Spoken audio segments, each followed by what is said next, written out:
और एक बात और, जब कभी तुम कन्या भोजन करवाओ या साधु तुम्हारे घर आवे या ब्राह्मण भोजन करवाओ तो पैर जरूर धुलवाना। और कभी भी साधु को, ब्राह्मण को और कन्या को बिठा के पैर नहीं धुलाने चाहिए घर में, कभी भी बिठा के पैर मत धुलाओ उनके, खड़े खड़े पैर धुलवाओ। और कभी भी कपड़े से इनके चरण नहीं पोंछने चाहिए। इनसे कहो कि गीले पांव हमारे घर में चलो। कन्या के, ब्राह्मण के और साधु के चरण से जो जल जमीन में गिरता है वो हमारे पितरों को मिलता है।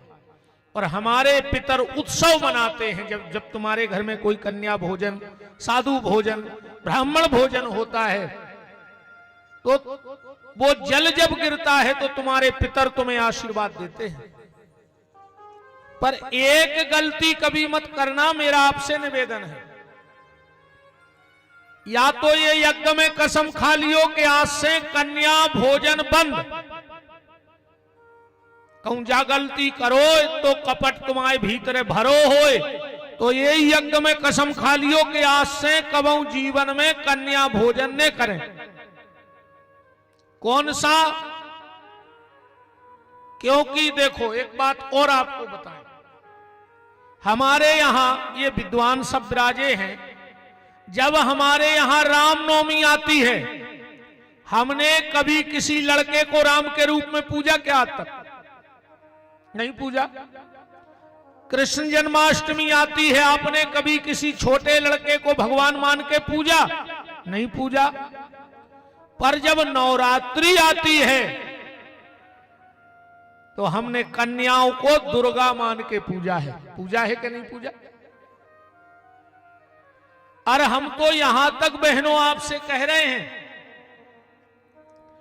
आप कभी मंदिर जाओ दुर्गा जी के जल चढ़ाने और भीड़ बहुत हो, और अगर तुम्हें 9 साल से कोई छोटी कन्या वहां दिख जाए तो वो जल उस कन्या के चरणों में चढ़ा देना। मैं आपको गारंटी देता हूं, विश्वास है मुझे, पहले तुम्हारा जल माता स्वीकार करेगी, भीड़ वालों का जल स्वीकार नहीं करेगी।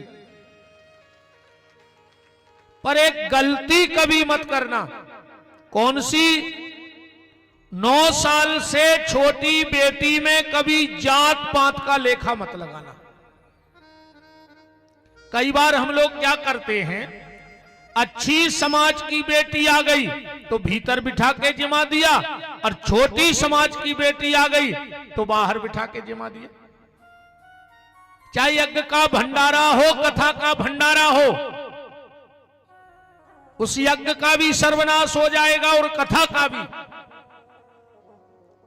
और यजमानों की और दानदाताओं की तो जो हालत होगी वो समझ लेंगे। कभी भी 9 साल से छोटी बेटी में जात पात का लेखा मत लगाना, क्योंकि उसकी कोई जाति